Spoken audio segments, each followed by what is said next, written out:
This is Unsiloed, brought to you by Alumni FM, connecting people through stories. Welcome to Unsiloed. This is Greg LeBlanc, and I'm here today with Natalia Mehlman Petrzela, who is a professor at the New School in New York, and also the author of a couple books. Most recent book is called Fit Nation: The Gains and Pains of America's Exercise Obsession. There's another book called Classroom Wars: Language, Sex, and the Making of Modern something. Political culture. Yeah, I can't read my own Culture. handwriting. And also, you are the host of a podcast called Past and Present, and this other one called Welcome to Your Fantasy, which I think we might be able to work that into our discussion Sure. of Fit Nation. And also, you're an instructor, health and fitness instructor, and founder. You've got this Health Class 2.0 and Intensity. So, you write you not only write about fitness and wellness, but you are a practitioner and teacher of the topic. So welcome, Natalia. Well, thank you for having me. I'm really glad to be here. And by the way, that sounds like so many things on my resume. I should be clear, I don't do them all at once. It's, those are things I've done, but I'm not actively doing all of them right now. So. Well, because I was going to ask you if you could figure out a way to, write books and do podcasts while on a bicycle or something. That would be, I'd want to know how exactly you do that. But I think, the main theme, there's a couple different themes in Fit Nation, but, one of the themes is this idea that, fitness is kind of distinct from health in the sense that, health we think of as a human right to some degree, right? We all think that there should be some entitlement to some degree to at least some baseline health care. But when it comes to fitness, it's really more of a consumer good. It's almost like become a status good. And you talk about kind of the history and the emergence of this, because, there have been times in our history where, fitness or physical fitness has not been a status good. In fact, I think perhaps, the opposite was true, where if you were kind of fat, that was sort of how you displayed your wealth and status. And so I think the book is really a history of the emergence of this. And I think, you asked this question, and I don't think it gets fully resolved, which is, is this a good thing, right? Has the emergence of Fitness Nation or fitness culture on the whole been a good thing or a bad thing? Because it seems as if, the more we value fitness, kind of the less fitness we seem to have. I'm not saying there's a causal relationship, but is it just that we've begun to prioritize it because it's become, so difficult for so many people to achieve, and because we've, experienced this obesity epidemic? Is that what's driving? So there's a lot going on in your question there. So let's start with defining this concept of the Fit Nation, right? And so what I try to say is, first, I'll just say your question of is it a good or a bad thing that we are where we are? Well, we should always be skeptical of history that's either a total condemnation or a total celebration, right? So I think it's important to try to not think so much in moral terms or moral conclusions, and more in terms of how did we get here?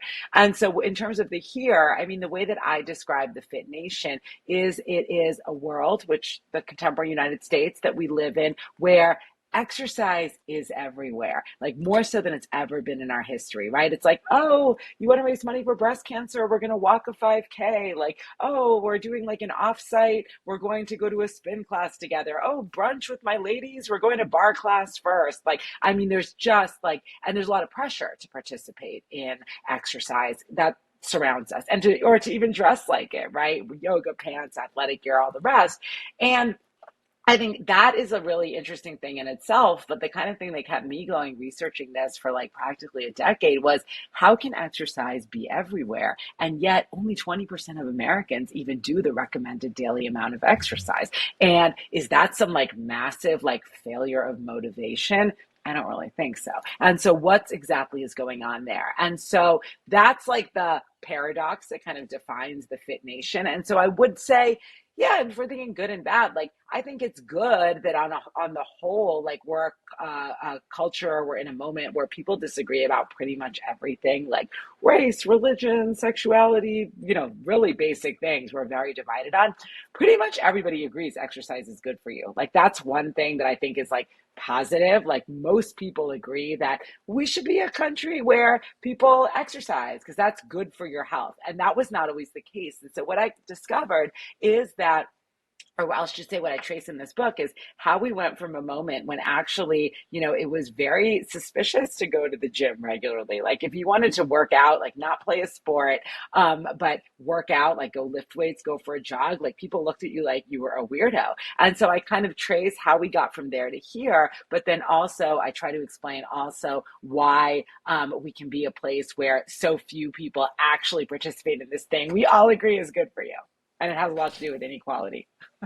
Yeah, but I mean, part of it is because we define exercise as it's almost like an activity that enhances your fitness, but serves no other purpose, right? I mean, if you're working in a mine or you're out plowing the field, like we don't say that's exercise, right? If you're doing it when you don't have to, if you're doing it without any crop or minerals coming out on the other end, then we call it exercise, right? So I mean, is it that we have created this category because we've moved to this more sedentary lifestyle? I mean, that has a lot to do with it. So one of the things that I think has really happened that's like emerged, that's like helped propel this industry and this pressure to exercise, is that so many aspects of American life have become more sedentary. One of the reasons also that we do have this class divide in like who's thought to participate in exercise regularly is that the big moments when you have the expansion of the fitness industry always have to do with the expansion of the white collar workforce. So you see like in the 1920s, when there are all of these people working in offices, in the 1950s, that happens again. And you also have all these like labor saving devices at home in middle class homes, washing machines and frozen food and TVs and all that. And so there's this anxiety that the so-called best classes are actually getting physically weak. And so they've got to do something about that. And the particular stresses of like what will happen if they become physically weak change over time. In the early 20th century, it's very much like white people won't be able to have babies. And we have all these immigrants coming in and they're reproducing. And we have these like weak white people who sit in offices all day. And like, we can't have that. So you've got to go exercise. In the 1950s, it's very much about the Cold War. Like American abundance and prosperity is supposed to show how superior America is, but oh my God, all that driving around in cars and like having frozen food and taking like the so-called push button luxuries too far, as Kennedy said, actually make us weak. So all of that is part of it. The other thing that I think is really relevant that you brought up is like this juxtaposition with, manual labor and the fact that working classes have always like, they don't have to go to the gym necessarily because you're involved in physical labor. That's true to an extent. But I think, anyone who's like pays any attention to exercise science knows that the physical work of a lot of these jobs is not exactly optimized exercise. Like you get a lot of repetitive use injuries. Like there are all kinds of issues with doing, let's say you're a mover or you're working in a mine. Like there's lots of that that's not, it's physical, but it's not necessarily healthy. And the other big shift that's happening around that right now too is that, as we move into kind of like more of a tech economy, there's a lot of low wage labor now that is sedentary also. So I think all of those things, the positive way of thinking about all that is like as more and more people are sedentary as like a fact of their daily life, and as we agree and have this consensus exercise is good for you, wouldn't it be great if it were considered like a human right and we would set up our society so more people could exercise regularly? I mean, that's like the happy ending to all this. Well, I mean, you go all the way back to the late 19th, early 20th century, right? And you talk about some of these early icons of fitness, and they would show up in freak shows, right? I mean, that part of the history I found fascinating. That someone who was, I mean, we talk about the strong man. I mean, I guess there's this in the Ringling Brothers, right? There'd be this strong man with the funny outfit who would lift the weights and so forth. And if you were a woman, I mean, that made you even more of a freak. And yet, you talk about how this one woman Sandwina, I guess was her name. She Yep. was kind of a freak, but also was trying to show that it's not freaky. And the fact that she made herself not freaky is what, made it kind of freaky. I mean, I was fascinated by these folks. Yeah, so these early strong men and women I spend a lot of time on because there's such evidence of a period when like that kind of exercise, lifting weights, spending a lot of time and energy doing that, that was like something you went to see as a spectacle if you were like a regular everyday person. And one of the things I really try to drive home is like I don't know what was in everybody's head, but from what I understand about that cultural moment, people packed the stadium, the theaters every night to see these folks, and not a one of them was thinking, "Oh God, I should go to the gym." There were like no gyms to go to. Like that wasn't an expectation. And so to me, that's really fascinating how those people embodied such a different kind of version of strength, but also they were key in promoting exercise and they helped to actually move the needle a little bit to change that. And so Katie Sanduino, who you're talking about, so she was born Katie Brumbach. She changed her name to Sanduina because she managed to lift this 300-pound weight higher than Eugene Sandow, who was a male strongman. And so she was like great branding opportunity. So she calls herself the Great Sanduina after that. And I mean, yeah, she was really challenging a lot of norms. She was this big, tall, muscular woman who, looked sort of like freakish and scary at a time when like female delicacy and frailty was really celebrated. So what's interesting is how she both like bucked that trend and she would like take her husband and like toss him in the air and she'd have all these like guys around her. They performed together. But what she does, I think, to sort of like mitigate her weirdness or to kind of reassure people and make her not seem scary is she's constantly trying to like assure the press that like she's actually loves being at home and doing laundry and no, she's not involved in this like suffrage movement, which she ended up being involved in later, by the way. But like, rest assured, she's not trying to like destabilize or topple the patriarchy. She's just there to put on her little show. And it's funny. One story that I look at in some detail is like you can see that there's this very feminist journalist who's trying to get her to be like, "I'm with you, sisters," and she's like giving her nothing. She's like asking her husband to answer the questions. And so you see that I think like continuing honestly, even till maybe not today, but certainly well into the 1990s, where you see women athletes who are in their bodies and in their actions, like really challenging ideas of what femininity looks like. It's amazing. They're doing that and they're, trailblazing, but they also often are like, "Hey, look at me. I wear a bikini or I have a boyfriend," and kind of trying to like reassure with these like very traditional forms of like feminine performance. Yeah. And it seems like at least, half the time the fitness movement is about, building people up and half the time it's about shrinking them down. Right. So, we now tend to think of, I guess most of the time the fitness is about, weight loss and so forth. But, at least as common is this idea that it is about, building strength. And so you reminded me, I can't, it's amazing. I can't believe that I'm this old, but I remember seeing some of those ads, where the guy kicks the sand in the face of the guy. And I don't know what Charles it was Atlas, like yeah, yeah, it was like in the bazooka, comic chewing books, gum or in the comic totally. books or whatever, I mean, they were already like super dated at that time, but, that whole movement was about, moving from the skinny weakling to kind of the stronger, more muscular person. Totally. So first of all, that's gendered. And so Yeah, it's very like much. usually the man, right? But I do think you point out something really important. So Charles Atlas is the guy who behind that advertising campaign, which was, for listeners who might be a little younger, not steeped in this history, Charles Atlas was one of these strongmen, and he would perform on stage and perform on the boardwalk at Coney Island. And he became a model actually for some of the statues of the founding fathers that you can like see around in major cities.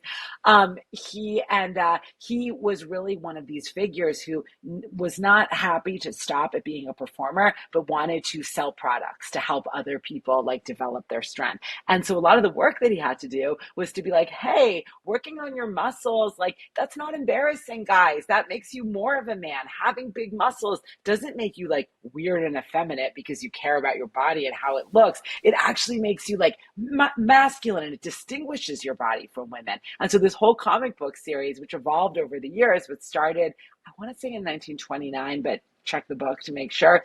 It was this image of this guy at the beach, the 97-pound weakling, and he's walking with his girlfriend, and the girlfriend's body looks almost like his. Some big tough guy kicks sand in his face, and then he responds. Like, first he can't respond because he's like a weakling, right? But then he does this program, and then he can respond, and he like protects his girl. And the way he responds changes over the years. Sometimes he punches him, like it depends.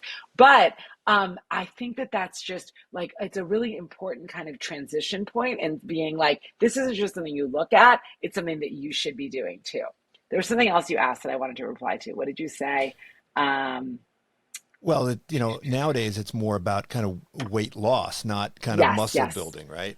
Totally. Thank you for reminding me. So what's really interesting is like all these like mid set early 20th for sure, but like even like up until the like 50s and 60s, all of these early fitness gurus, I mean Jack LaLanne, I mean like all of the people who were kind of popular in this early period, they often, the men, have stories of like, I was a skinny, sickly child, but then I started lifting weights to put on weight. And of course that makes sense, right? They were growing up in a time of scarcity. They grew up in the Depression. They grew up during, World War I. Like, these were people who came of age before polio vaccine, before this age of American abundance.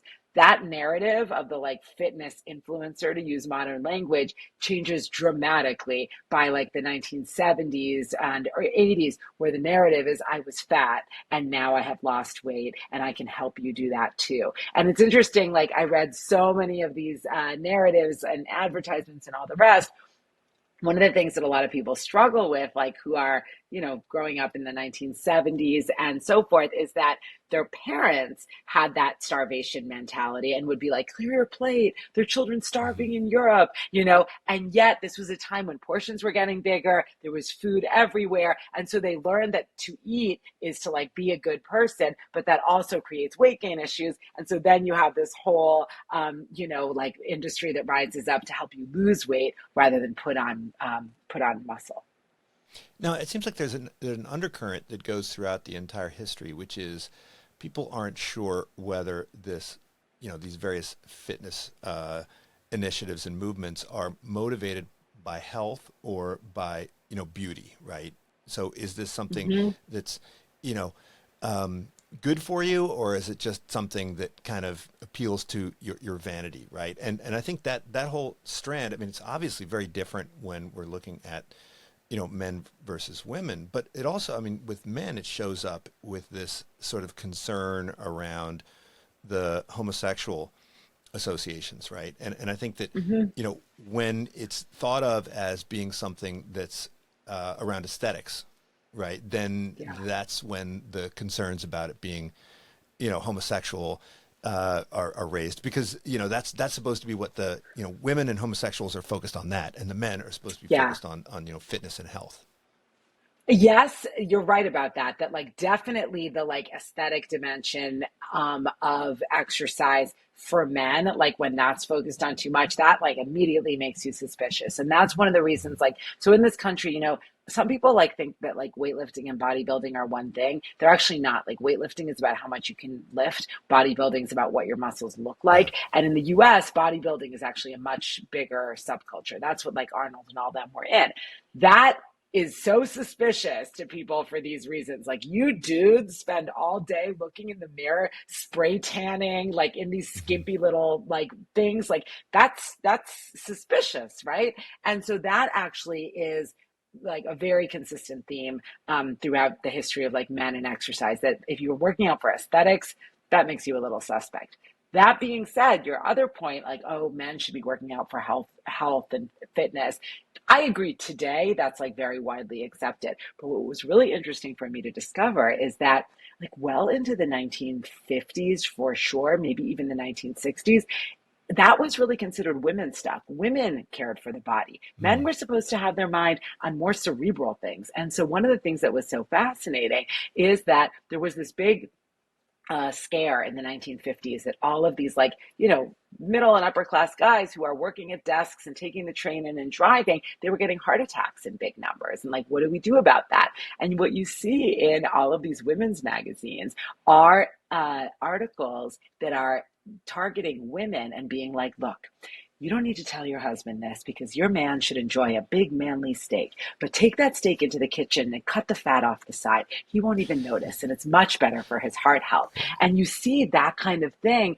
articulated like again and again. Like it's unmanly for him even to worry about health. Ladies, don't let him know that this is what's going on. And that changes over the years, but like I don't think that's with us really at all right now. But that was something that was really, really powerful, even in the 50s and 60s. Yeah, yeah. I remember my mom was sort of the driver of that, pushing the low cholesterol and stuff. And so, she would be the one that would essentially be in charge of the health of not only her children, but also her husband. But, you see the Right. same thing play out with the women, right? So, there are these movements, the concern about the corset, for instance, was one about, women's health and their ability to, raise children.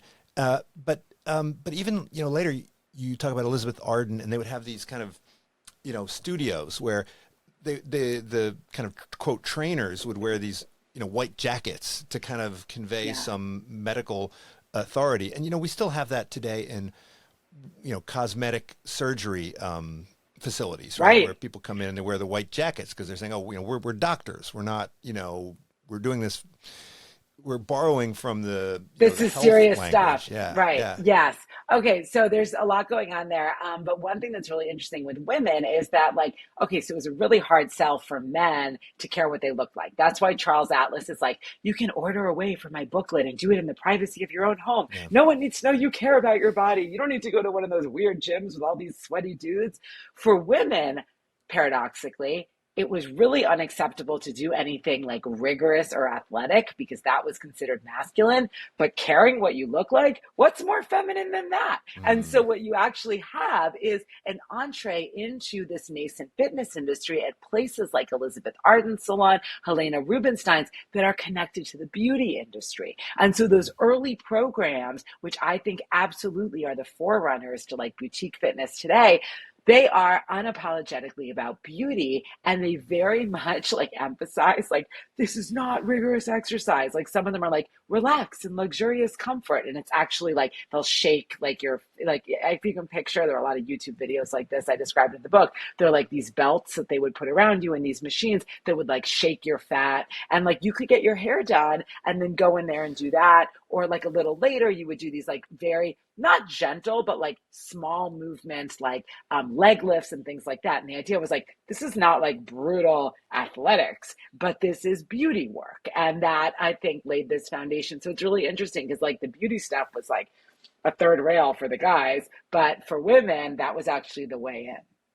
Yeah, and it seems like, gyms were these very intimidating facilities. Intimidating in a bunch of different ways, right? On the one hand, it's, if you're not fit, you talk about Richard Simmons and how he, made the this less intimidating for the people that weren't super fit. But going back to the Muscle Beach, and you talk about Muscle Beach, and when even when I was in college, we thought of gyms as these places where, whatever, muscleheads hung out, in a place where it's if you're just kind of casually going in there looking for fitness, you feel a little, I don't know, little intimidated by these people who are like, lifting these Totally. huge pieces of metal, right? Yeah, and so that like I think the gym evolves in how it becomes intimidating over time, but that remains like a hallmark of a lot of people's gym experiences.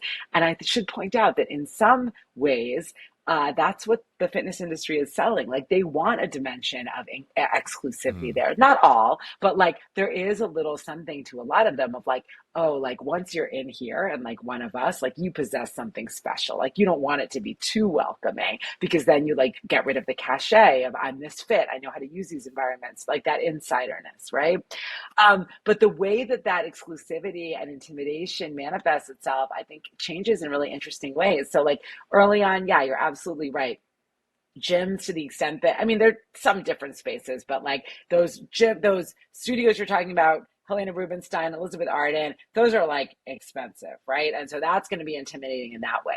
But for men, yeah, these places where bodybuilders are hanging out, these like dank gymnasiums, like with people are pumping iron, these big like pieces of metal. That is super intimidating, but also like not that many people wanted to go into those. Like I tell this story of these two brothers, Vic and Armand Tanny, who they're from Rochester, New York, and they open this gym and they want people to come. They think it's like really welcoming. And this guy walks in, it's like in the 1930s, and he's like, do we pay you to lift those things? Like they don't even know that you would show up as like a normal everyday person and do that. So that happens. And then it's Tanny, actually, Vic, who in the 1950s commits himself to like redefine what the gym means and to make it desirable for a much wider range of people. And so he opens really one of the first big health club chains in the United States, which are Tanny Health Spas.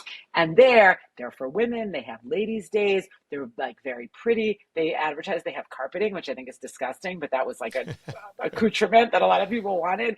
And the idea was like, you can bring your kids. We have tropical fish tanks. There's a solarium, all of this stuff. But it was exclusive in a different way, where when you look at the ads to be a franchisee, it was like absolutely no like quote unquote bad neighborhoods. Like you must be in a desirable address, because what he wanted to do was like up the esteem of exercise to be something affluent people did, right? So it was supposed to shed that like association with being kind of like lowbrow and sleazy. But you also talk about kind of the history of physical education in various educational environments. Yeah. I mean, I think, and I was talking to another guest about how, Harvard used to have these PE requirements, and I think they only just got rid of them. But this began, I think, in early 20th century at the kind of higher education level. And so, even if you weren't participating in sports, you were supposed to somehow do something physical. And then, you talk about how this became sort of an initiative pioneered by the White House. I remember as a kid doing the presidential fitness, whatever, and we had the ropes and the sit-ups and pull-ups and all that stuff. But as this has become more and more central to our discourse, with even the Obamas talking about it quite vocally, it seems like PE as a class in our K through 12 schools has diminished and become kind of less important. And even in higher ed, it's not always something that is available to everybody as a student, unless of course you're on a football team or some kind of Title IX type team. Right. Varsity athletics, basically intercollegiate. So what happens at the turn of the 20th century is that at least two things are going on, at least three things maybe. Well, one, you have the expansion of people going to school. And I mean that both in terms of K through 12, but also in terms of higher education. And so more people are going to these institutions. And so there's a sense you have to like serve a broader populace with like a broader range of curricular offerings. That is backed up with probably the most popular or influential educational philosophy at that time, which is the philosophy of John Dewey and kind of progressive education, which said what he said, and I'm simplifying, but is that, to fully educate a child or a person, you must educate the body as well as the mind. Things must be in experiential. He had this really, I think, kind of beautiful way of saying that for children in particular, we must not think of the body as something that must be disciplined in order to learn, but we must engage the body in that learning. And that was really powerful in terms of, for a lot of reasons, but in terms of what we're talking about, of encouraging educators to think like, we need this stuff to be involved, movement, exercise, to be part of education as like a core offering. By 1929, every state has some PE offering. And I should say, not all of it was like liberatory and wonderful. Like this is also like all those kids coming to school. These are like a lot of poor immigrant kids. So there was a dimension to it of like, this is also about disciplining these unruly bodies. So I don't want to paint too rosy a picture. At the collegiate level, it's both a little bit of the same feeling of like, to be a fully turned out person, you really do need to have exercise and fitness. It's like healthy in a lot of ways. But it also, I think, for the more privileged people who were going to college, which it was still a privileged thing to do at that time, it's also part of like being sort of a fully formed, like elite person, right? You don't just read books. You might learn to play rugby. You might be like a recreational runner. And so you do see in that period more and more kind of like recreational sports being added and recreational fitness being added as kind of part of like being a fully turned out adult in this emerging culture. But I mean, in today's world, right, you hear a lot of people who are saying, why are we wasting our time with this, right? People need to focus on their STEM skills, pass their standardized tests. And if they're spending Yeah. time, exercising and doing recess, this is a waste of their time, a waste of our resources.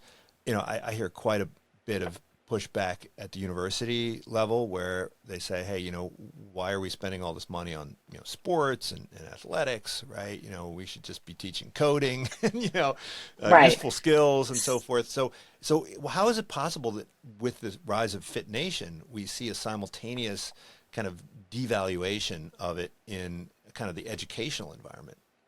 So they're like, I think there are two related but distinct conversations that you're talking about. One is the like investment in like high stakes elite sports, definitely at colleges, but even in some high schools that I think a lot of people have really good questions about of like, wait, Mm-hmm. why does the football coach make more money than like anyone else on this, The new school does not have a football team, I'm guessing. it does not, for better or for Right. worse. No. But, so those I think are some questions where there's like, arguably, if not an overinvestment, like such a considerable investment in like a program which is about, a very elite group of a few athletes, Mm-hmm. basically. So that's kind of one conversation. The other conversation, though, that you're indicating I actually think today people are less likely to say things like recess is a waste of time, like you should be doing academic work. That's not such a popular perspective because we have come so far in knowing that kids need play. And, conservatives know this too. Like, the kind of like free range play people are not like weird hippies. I mean, they like that too, but it's a lot of kind of conservative people too who embrace that kind of Mm-hmm. perspective. So it was really interesting to me that at the moment when we could have implemented PE, or we came the closest to as a kind of real federal requirement with infrastructure and money, which was during the Cold War, the opposition to that came a lot in the form of exactly what you said, where you had Cold Warriors who were like, we need PE. This is JFK and Eisenhower. We need PE. We need every kid to like be more flexible and strong. Europe is beating us. This is really bad. And they had a lot of opposition to that, but one of their main opponents were other Cold Warriors who were like, are you crazy? We need to spend all of our time doing science and technology and learning Russian and all this because otherwise the Russians are going to beat us. This is a distraction. And that to me was really interesting because it really was a mindset, or it came from a mindset of that time of like mind and body are disconnected. And if you spend time on this physical stuff, that is by definition a distraction from more important cerebral stuff. I don't really think, even though we have like cut PE left and right and we really don't have it, you don't hear as many people making that argument, even if maybe they secretly believe it, because we do tend to know that those things are connected and that for kids to thrive academically, they do need kind of like, some sort of like physical health too. But that hasn't really changed the way we support these programs, unfortunately. Well, I've discussed in a number of my podcasts sort of college admissions criteria, and the elite universities, they give preference to people who have sort of a background in these organized sports, right? Yeah. Sometimes people talk about the sailing team and the lacrosse team, right, which are obviously things that are available, primarily to people who have kind of wealthy upbringings and wealthy backgrounds, and so are we kind of creating some stratification where access to not only education but also access to physical activity and even organized physical activity is something that is limited to the elite and to the wealthy? Yeah, I think it's not only limited to the elite and wealthy, but absolutely the class stratification story is like the big one that I'm telling in this book. And I think like we had these kind of like flickers of opportunity where was this like big collective kind of public sense that like this is really really important, but we never realized that.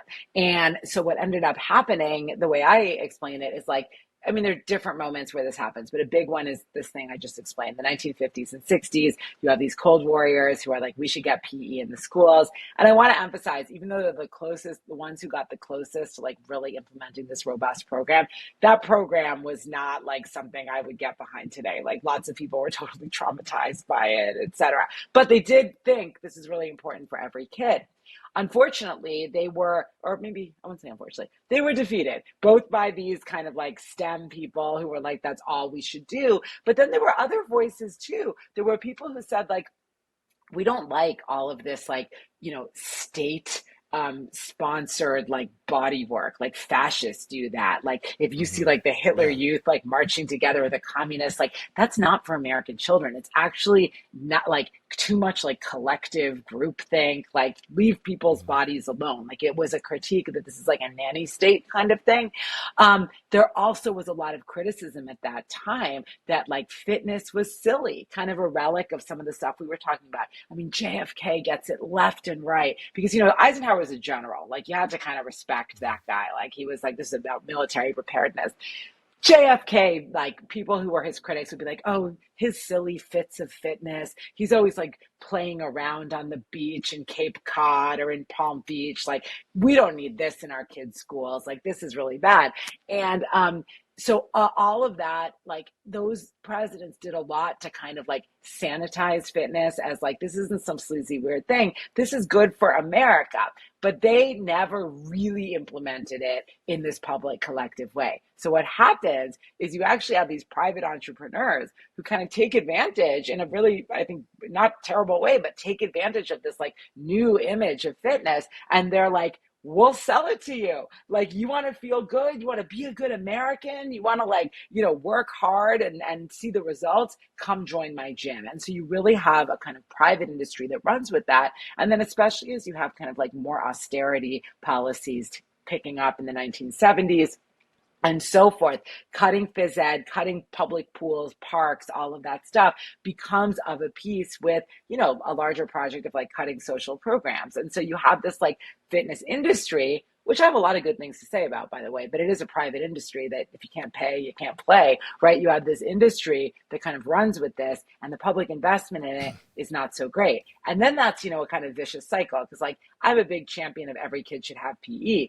but what happens is there's like a big brain drain in a lot of ways out of PE. PE used to be a much more vital field. And then you have people who are like, you know what? Like, I love sports, exercise, teaching kids, whatever. I'm going to go work at a gym where there's a lot more opportunity. And so it becomes a kind of less desirable path. And I think maybe like a part, it's not the most dynamic part of the curriculum. Yeah, at the end of the book, you talk about Trump, and he tapped into something, this sort of anti exercise, anti, Yeah. fitness vein. Even though, of course, he seemed to be a supporter of sport. But I mean, it seems like within the fitness world, I mean, you didn't mention, I think, Tough Mudder and those kinds of boot camps, right? Which do have sort of a Mhm. very militaristic kind of uh, vibe. But I mean, how do you explain the fact that Trump was able to tap into this kind of let's eat a couple cheeseburgers and never exercise vein? Like, is that still like just a residual remnant, or is that kind of a pushback against kind of what we're seeing in the fitness movement? Both. I mean, Trump was really unique in that regard. I mean, Trump was is unique in a lot of regards, but in terms of his professed distaste and disgust for exercise, that really is special. I mean, people of both political parties for a long time display their physical fitness as like it's supposed to be a sign of what a good person they are and how fit they are to lead. We see that all the time now. Now it's actually Republicans doing it even more than Democrats, like kind of like, look how strong I am. Although Yeah. Democrats do it too. I mean, we just have had this thing with Robert F. Kennedy Jr., who is like pumping up in golds. And then there's a guy, he's like a minor presidential contender from Florida who was like, beat my 5K time. Like, so it's very common for that to be the case.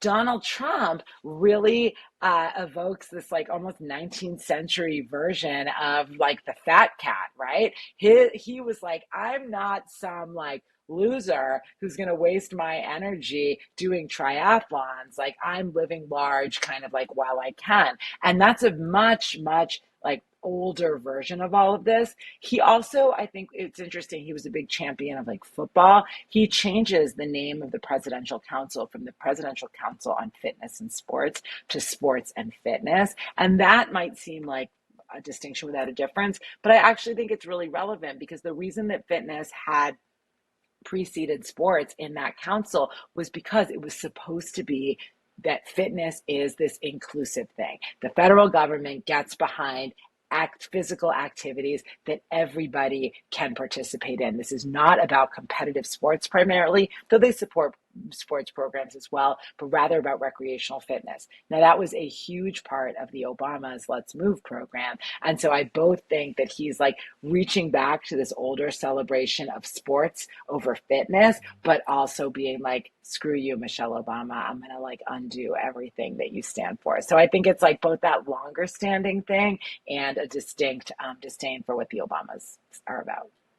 Yeah, but even though he's sort of tapping into that fat cat idea, I mean, it seems like he's also appealing to the common man. I mean, Clinton also was famously sort of, out of shape and eating cheeseburgers and stuff, and that was sort of meant to appeal to the common person. I mean, is that because, the common person sees this as an elitist movement, right? I think certainly when Trump was running, the first two times, yes, I think absolutely he was trying to resist like this idea of like the health conscious, kale eating, spin class going, like effete, liberal, right? And yeah, I think that's what he was about. Today, if you look at like the conservative kind of like the manosphere, fitness is a really big part of it. Like Rogan and all these people are talking about MMA. They're talking about getting swole, like fitness. They're not talking about going to like Soul Cycle or yoga class necessarily, right? Although yoga has a lot of conservatives in it, I'll tell you that. But or at least libertarians, but they are invoking fitness and working out as a part of that kind of like very traditional masculine like reclaiming. And so I do think, and that's gotten a lot louder in the past few years. So it will be interesting if Trump really is running and like starts talking about this stuff again. It'll be interesting how he addresses exercise, because I think exercise, yeah, the first time he was running, he could more effectively frame it as this like liberal preoccupation. That's less the case today, especially I think that has to do with the fact that during COVID, the kind of like wellness world went like a lot of them like full right wing, full QAnon. And they are people who are like really into health and wellness, at least as they see it. Yeah, and you talk a lot about a bunch of these different movements. I mean, I remember when Jim Fix, right, was a big deal and popularized running and jogging, and of course Jane Fonda, right, and all of the videos and the various successors like Buns of Steel and the Thigh Master and all of that. But what I've also found interesting is this story about yoga. So how did yoga, right, become so mainstream? I mean, it had to shed a lot of, to some extent had to shed some of its religious connotations, but to some extent its success depends in part on those religious connotations and the emphasis on mind body, right? Yeah, totally. So, the story that I tell of yoga in the United States starts in some ways at that same World's Fair, where you had both Eugene Sandow flexing on stage, but you also had one of the biggest proponents of yoga, Vivekananda, who was visiting from India and who is not doing movement classes at that point, but he is giving speeches about Hinduism and about spirituality, also very well attended. There's a real interest in the East at that moment. He ends up getting a position at Harvard. He's teaching religion. Very little, if any, kind of physical practice embedded in that. Then we have this immigration restriction in the United States from like the early 1920s until 1965. So you do have some countercultural communities in that era who are doing like Tantra. There's something called the Self-Realization Fellowship in Southern California, but these are really like outside of the main. There's a really important woman in the 1950s named Indra Devi. That's a name that she took on. She was born in Latvia. And she is teaching yoga at this studio in Beverly Hills. And she has like all of these like elite men and women who are coming. She's teaching it as a physical practice. She credits yoga with having cured her of various ailments. One of the few women who was, certified is not the word, but who was educated to teach yoga at that time. And what's super interesting is that even though she's like kind of mystical and wears these robes and all of this, she becomes kind of a mass market phenomenon. She writes books and she's very clear to be like, this is not a religious practice. Like, this is a secular practice. She wants to be called an exercise instructor. And I think that has a lot to do with the fact that in the 1950s, when she's becoming popular, like, yeah, sure, these Hollywood weirdos who come to her studio, they can handle and probably love some of this Eastern mysticism. But when she's doing like handstand demonstrations at Disneyland, they don't want some weird spiritual thing here. They want like red-blooded American something. And so she starts to promote this. It's like, this is not spiritual, but it's mental, to help. These are movements to help. She writes for women. All women achieve what they want: beauty, grace, flow. And so she's really key in kind of packaging this, like what many white Americans think is this weird spiritual practice, as this somewhat gentle exercise practice, which is kind of like elevated in a lot of ways. So that's like elevated beyond like, lifting weights or doing something sort of narrowly physical. That's an important first step. In the 1960s, you both have the end of that immigration policy. So a lot of South Asians come to the United States, bringing with them yoga.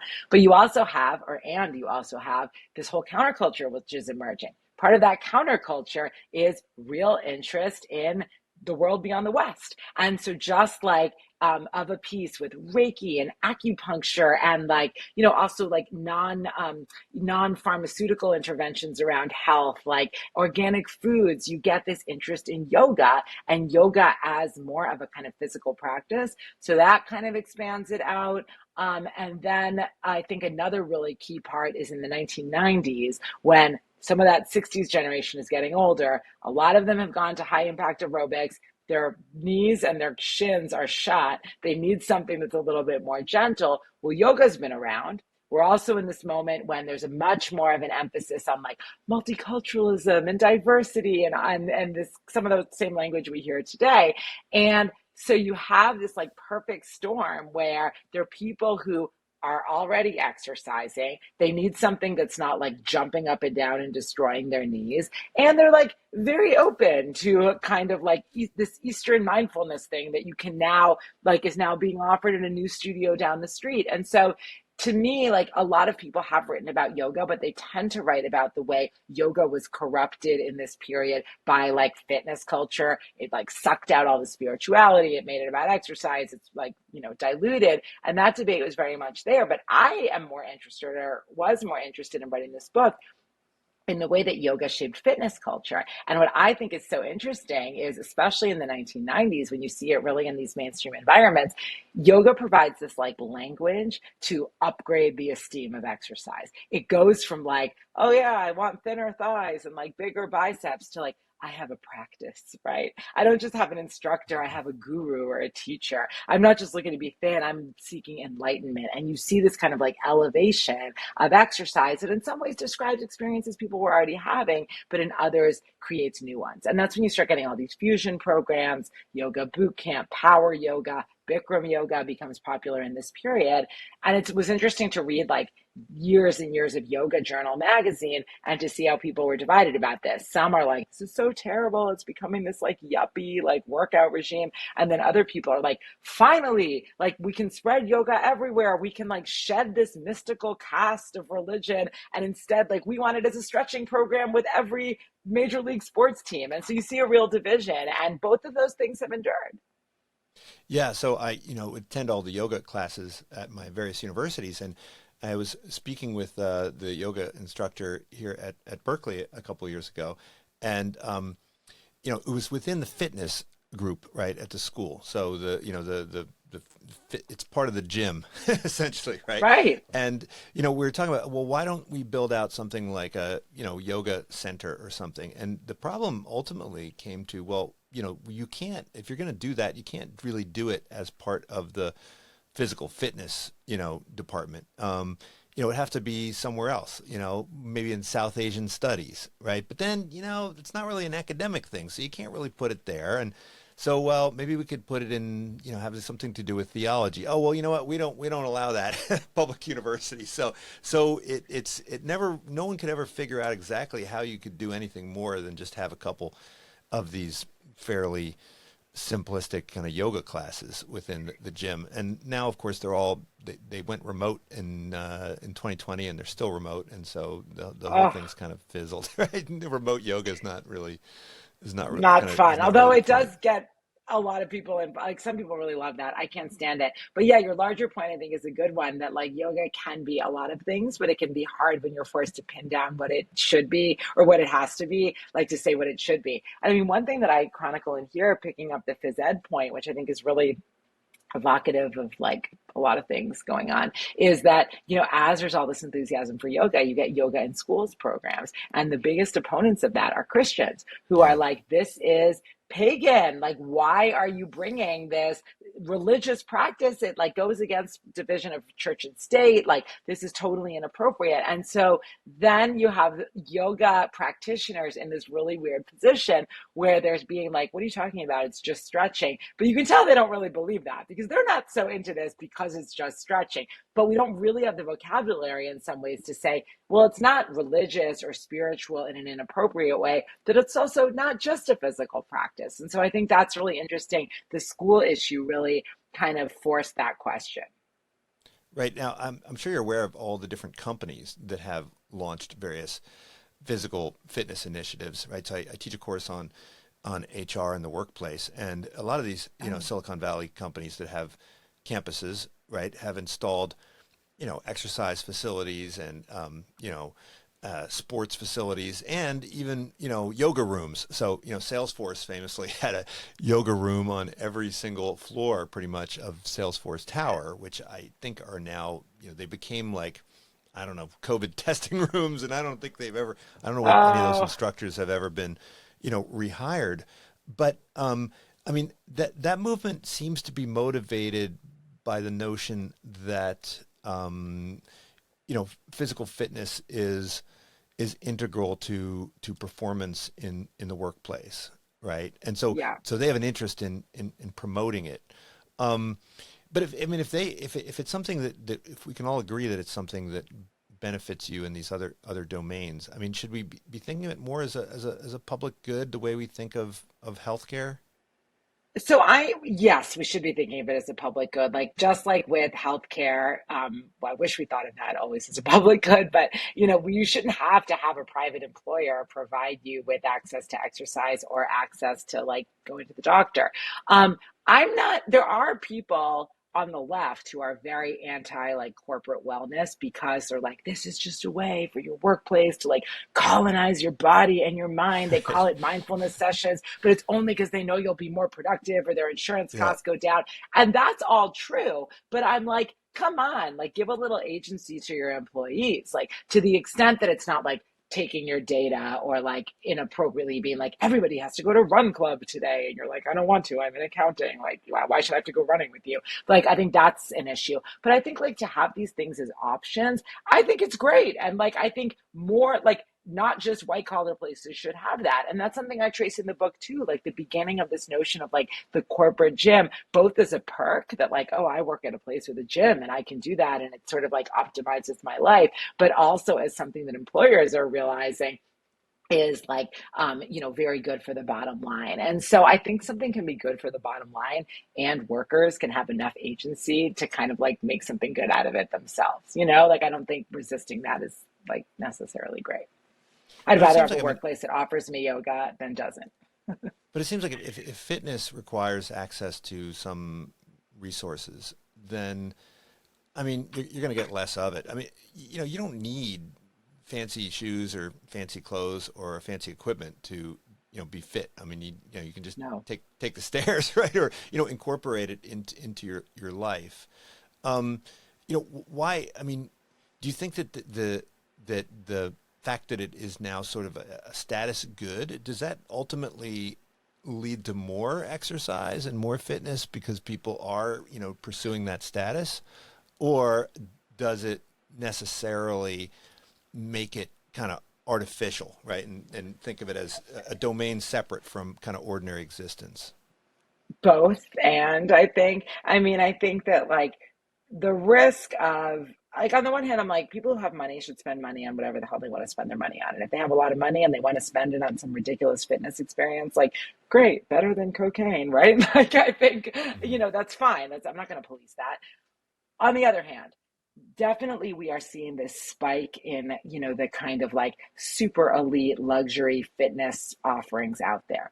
The downside of that, I think, is that those things are so ridiculous and like tend to get a lot of attention that they tend to have us go back to that old way of thinking that fitness is like this frivolous leisure activity for the wealthy, not something that Narcissistic. everyone.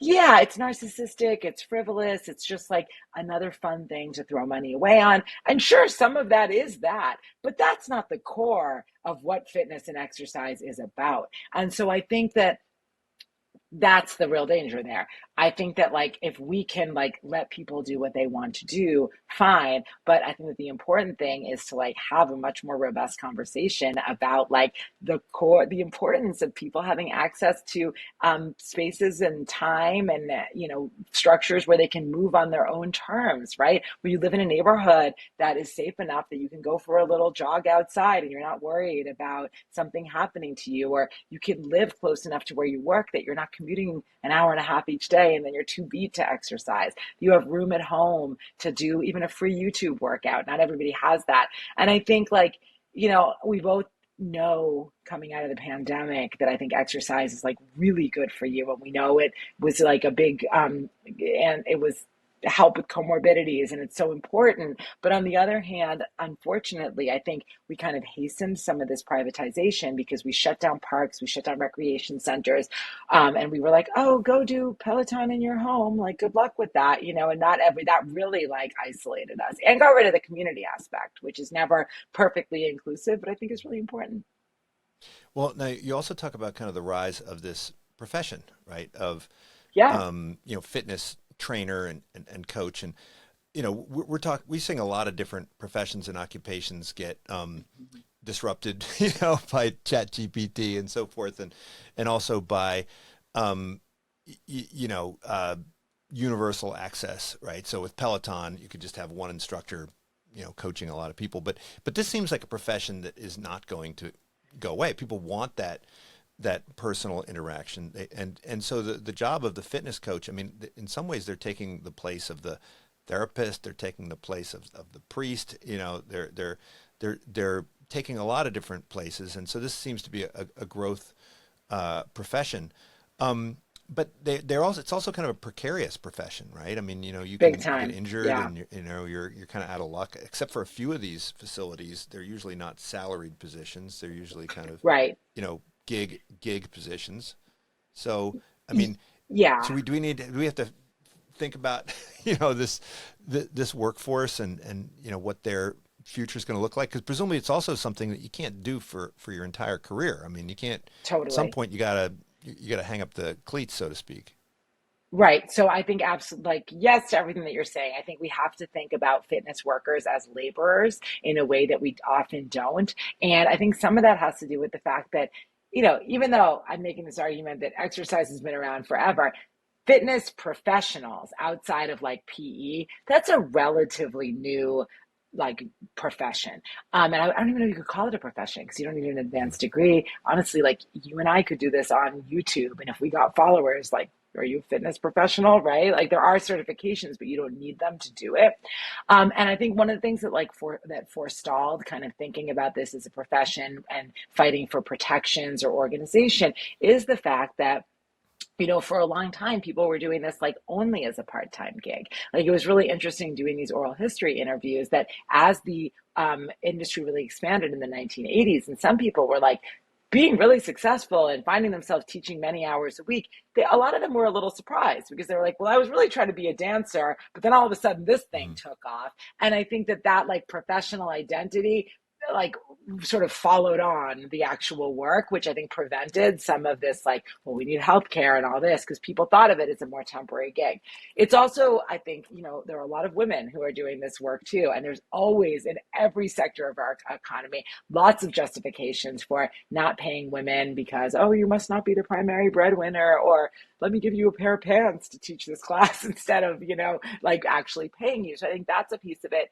The other thing that I think is interesting on this front recently is that as you're saying, fitness instructors have assumed this like outsized role of like influencers and gurus and lifestyle coaches and all the rest.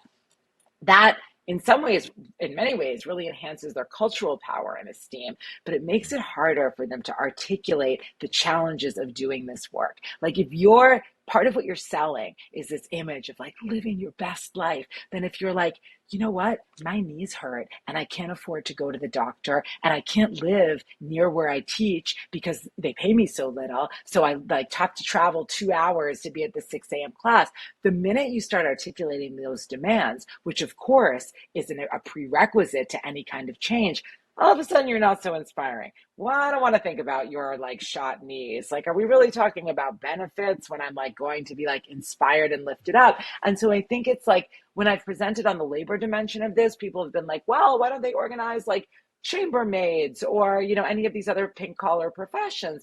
And I think that those professions, there's no sort of like necessity of the performance of glamour to do that job well. So like if you are cleaning toilets, I mean, you probably have a lot of issues in your life that might prevent you from making a union, but like there's no glamour to that. You can be like, I should be fairly paid for this work because it's really hard. If you're a fitness instructor, I think it's almost a little bit more like a model, which we have taught, which has been another conversation of like part of the challenge of organizing is one, this is temporary work. You're not going to do this forever. But also like part of like being successful is being like, look how glamorous, look how well I'm doing. And the minute that you start articulating these real labor demands, that can undermine that. Well, we talked about kind of the overlap between beauty and fitness, but there's also this overlap between kind of medicine and fitness. And, you know, a lot of the late stage interventions around health could probably be avoided with some earlier interventions like, you know, fitness and so forth, huge determinants of health outcomes. And so there's a lot of talk about, you know, having health insurance provide some kind of subsidy for things like, you know, exercise and fitness. And if you're with an HMO, I think a lot of the HMOs will do this.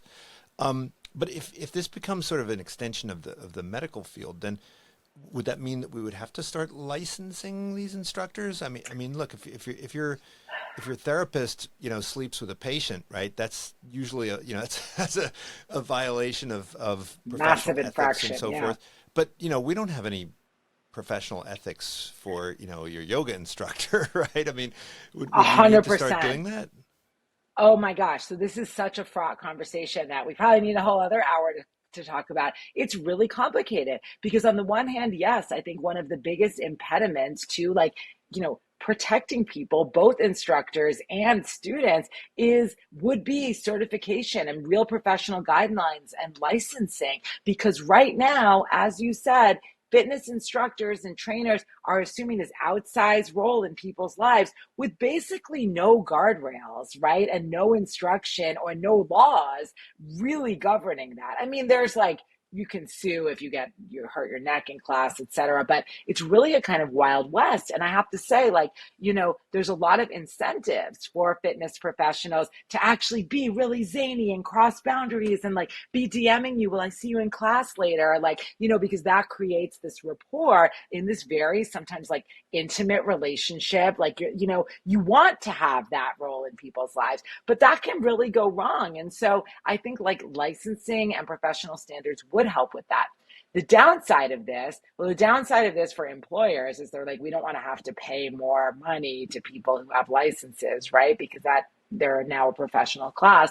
But then also there's this downside that one of the really beautiful things I think about the fitness industry is that, you know, it's not perfect, but it certainly has a rather diverse range of people, women, queer people, people of color, have really taken a lead role and in some places become big stars in this industry. And a lot of that has to do with the fact that there's a relatively low barrier to entry. So someone who couldn't afford to get certification, go to school, et cetera, can, you know, have a sort of scrappier, more DIY of getting into this. And this is a story as a historian, I know, that like has replicated in every profession, right? And like with good and bad things. Like before we had, you know, medical degrees in gynecology and all the rest, you had women and care workers who were midwives. And then the minute that you like officialize that, yeah, there's some really good science that like probably makes that care more standardized and better. Those women get pushed out of the profession and you have like, you know, other issues issues. So it's super complicated, but I am on the side, I think, of like some more certifications, some more, I don't want to say policing, but some more sort of guardrails, because I think otherwise you're setting up everybody for like really dangerous situations. Well, I think you're right. I think we could probably talk about that quite a bit more. We could also talk Yeah, about your book about the classroom, perhaps on another date. But I Natalia, would thank you love so much that. for joining me. Yeah, it's a great What a conversation, pleasure. Yeah, w- thank you. and let's chat again soon. Remember, the book is Perfect. called That sounds good. Fit Nation. Check it out. Talk soon. Thank you. All right, bye. This is Unsilo, brought to you by Alumni FM, connecting people through stories.